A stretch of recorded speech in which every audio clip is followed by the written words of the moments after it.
তৃণমূল সাংসদ কাকলি ঘোষ দস্তিদার, সেই সঙ্গে মুখ্যমন্ত্রীর বৈঠকে যোগ দিয়েছেন স্বরূপনগরের তৃণমূল বিধায়ক বীণা মণ্ডল এবং দেগঙ্গার তৃণমূল বিধায়ক আনিসুর রহমান। কি বললেন তারা, শুনবো।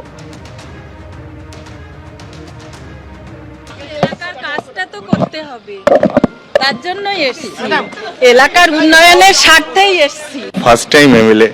আমি এর আগেও কোনোদিন তৃণমূলের রাজ্য সরকার থাকাকালীন কোনো মিটিং অ্যাটেন্ড করিনি।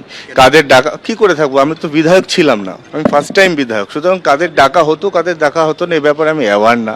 ফার্স্ট টাইম এমএলএ হয়েছি, কল পেয়েছি, ডাক পেয়েছি, এলাকার ডেভেলপমেন্ট করতে হবে, দেগঙ্গা প্রান্তিক গ্রামীণ এলাকা, মানুষের জন্য কাজ করতে হবে, তার জন্য আমি দায়বদ্ধ। মানুষ জিতিয়েছে, রাজ্য সরকারের কাছ থেকে সেই কাজের আর্জি রাখবো, নিশ্চিতভাবে রাখবো, সেই জন্য এই মিটিংয়ে আসা। আর দলের কাছ থেকে দল কোনো বিরোধের জায়গায় নেই, দল তো আমাদের কোনো ইনস্ট্রাকশন দেয়নি, নিশ্চিতভাবে কোনো ইনস্ট্রাকশন নেই। কারণ আপনাদের প্রাক্তন মুখ্যমন্ত্রী বলছেন যে তিনি এই জয়টা মানেনি না, সেই ক্ষেত্রে এই সরকার মানে গতকাল দেখুন, আমি আবারও বলছি, আমি আমার এলাকার মানুষের প্রতি দায়বদ্ধ, এলাকার মানুষের জন্য ডেভেলপমেন্ট করতে দায়বদ্ধ। তারা আমাকে যে জিতিয়েছে তাদের জন্য আমায় কাজ করতে হবে, নিশ্চিতভাবে সেই কাজ করার জন্য যা সরকার, যে রাজ্য সরকার আছে সেই রাজ্য সরকারের কাছ থেকে আমাদের সহযোগিতা নিয়ে এলাকা ডেভেলপমেন্ট করতে হবে।